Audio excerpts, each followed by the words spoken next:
Hey, it's Vicky. Welcome to my channel.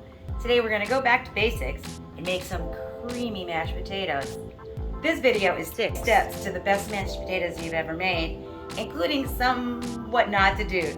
I'm going to show you how to make them the way my mom taught me, not with any fancy gadgets, but still get that creamy, buttery, yummy flavor.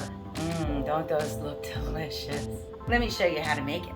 Making your mashed potatoes might seem a little simple, but there's just a couple of things that make the difference between a gummy mashed potato and something that is creamy and delicious. One of them is the potatoes you use. You can either use the russets or the Yukon Golds. I'm going to be using the russets, or these brown, hardy ones. Yukon Golds have the thin skin and they're white. Both will work really, really great. So now that we have the right potatoes, we're just gonna peel them and chop them. I like to have a little bag next to me so it's easier to peel. And I'm peeling towards me so I don't make a big mess everywhere. And if you notice, I love this peeler. It's your old school peeler. Nothing works better. And you see when you have an eye, there's a little tip here, and that's for taking out the eye. Ta-da! So let's go ahead and peel and chop all the potatoes. Okay, all the potatoes are peeled. You got a nice little shred bag just to go away nice and neatly. See you, bye. The other important thing is how you chop your potatoes. They need to be equal. So however you choose to chop them, just make sure that they're all equal. So I'm gonna just go ahead and kind of like this. So they boil the same. And you notice they're dirty. I didn't rinse them yet, because I'm going to put them in a bowl and rinse them after I get them chopped. Now that my potatoes are rinsed, I'm going to put them into a pot. I'm going to fill it up with water just about an inch or two over the potatoes. It's important to put the cold water on your potatoes so they don't start cooking right away, because you don't want the outside mushy and the inside hard. It's going to lead to a gummy mess. And definitely want to salt. Anytime you can add flavor, let's do that. So I'm gonna simmer it on low for about 20 minutes until they're super soft. Been a little more than 15 minutes. I'm gonna try and test it with my fork, because I want it to be fork tender, not knife tender. And I'm gonna try my biggest piece, because as long as my biggest piece is done, I know the rest are done. It's still giving me a little bit of resistance. You see how I smush it? It's not really smooshing all the way. A little bit longer.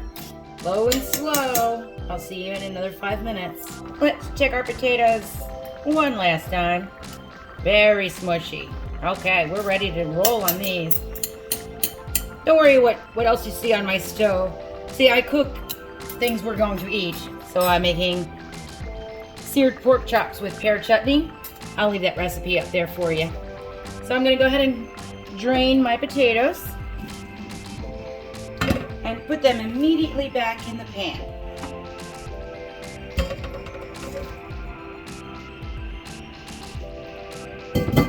This way they dry out. Now I have a glass top stove, so I just went ahead and turned off the heat. I still have some residual heat on the stove surface, which is going to help dry them out some more.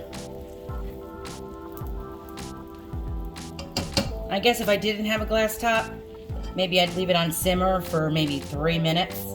That's all. They should start to break up already. I'm going to go ahead and put a stick of butter and a cup of milk in the microwave for about 30-40 seconds.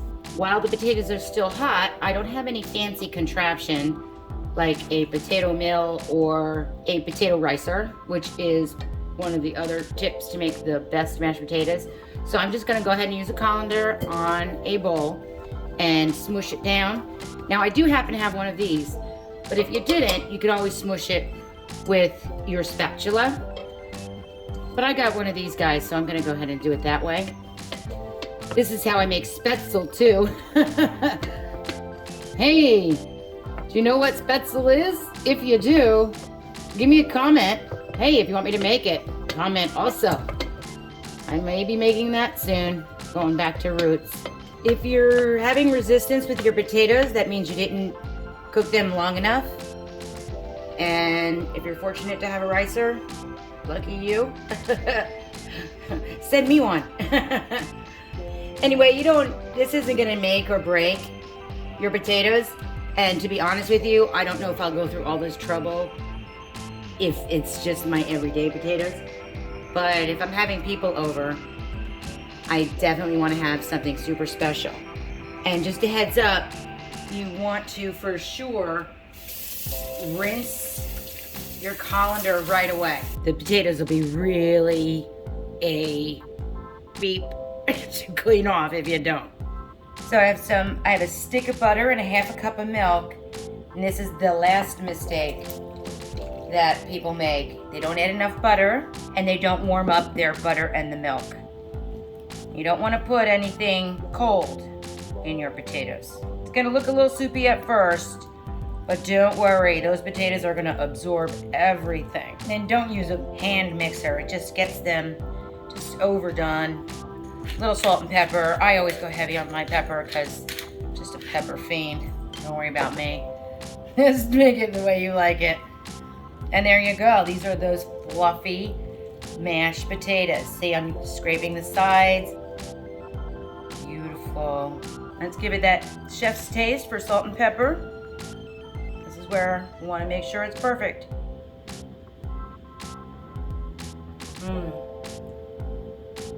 That is so creamy. Really, really good. Just a couple of do's and don'ts, and you can make the best potatoes. Can't wait to have it with those skillet pork chops and pear chutney. Recipes over here, because that's what's for dinner tonight. Thanks for watching. Don't forget to hit that like button if you found value in my videos, and comment. I'd love to get to know you better.